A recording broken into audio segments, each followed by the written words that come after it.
Hey guys, welcome back to the channel. Today we are discussing a common issue that many business owners face. What to do when a customer refuses to pay their bills. Today we'll explore the legal remedies available to ensure that you get the payment you are owed. First, it's essential to start with non-legal steps. Quite often, issues can be resolved without escalating to legal action. So the first thing you should do is to send a reminder. Because sometimes a simple reminder can resolve the issue. You should ensure that your invoice includes a clear due date, and you should resend it with a polite reminder email or letter. If your customer still does not pay or ignores your reminder, a direct phone call to him can help to clarify any misunderstandings or issues that might be preventing a payment. Perhaps he's not satisfied with your goods and he wants you to do something. Perhaps he's having cash flow issues. Try to clarify things with him. If your customer is facing genuine financial difficulties, you can consider negotiating an installment payment plan that works for both parties. If these initial steps don't work, it may be time to consider legal remedies. In Singapore, business owners have several options available to them to recover unpaid invoices. The first option, which isn't exactly a legal remedy, but a precursor to a legal remedy, is a letter of demand. You can write a letter of demand yourself. There are templates online. Although getting a law firm to draft a formal letter of demand on the law firm letterhead would be more threatening, and it shows a seriousness. The letter of demand should clearly state the amount owed, the basis of the claim, and a deadline for payment, which could be 7, 14, 21 days. A letter of demand is a final warning before a person takes legal action.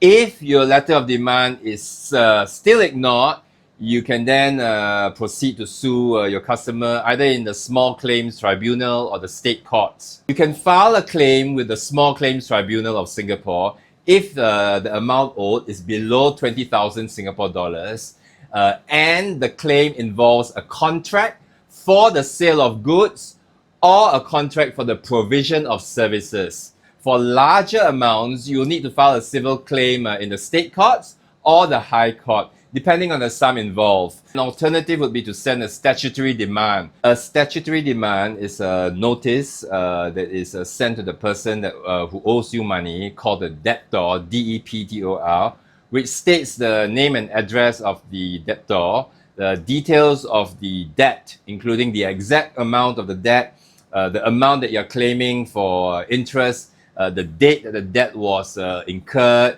how the debt arose, and particulars that will help the debtor identify the debt. Let's move on to preventive measures.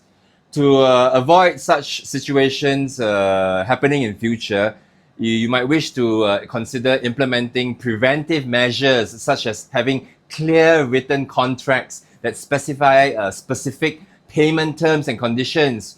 You might want to include a clause in such contracts stating that ownership of the goods does not pass to the buyer unless and until full payment is received by you.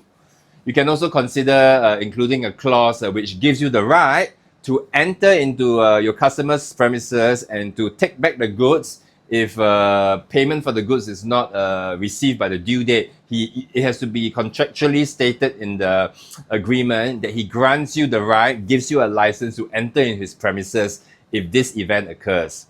The second preventive measure that you can consider would be to conduct credit checks on new customers to assess their ability to pay you. Third, instruct your employees to do regular follow-ups by maintaining regular communications with customers about outstanding invoices. There are actually apps and computer programs online to do this, to remind your employees to do this.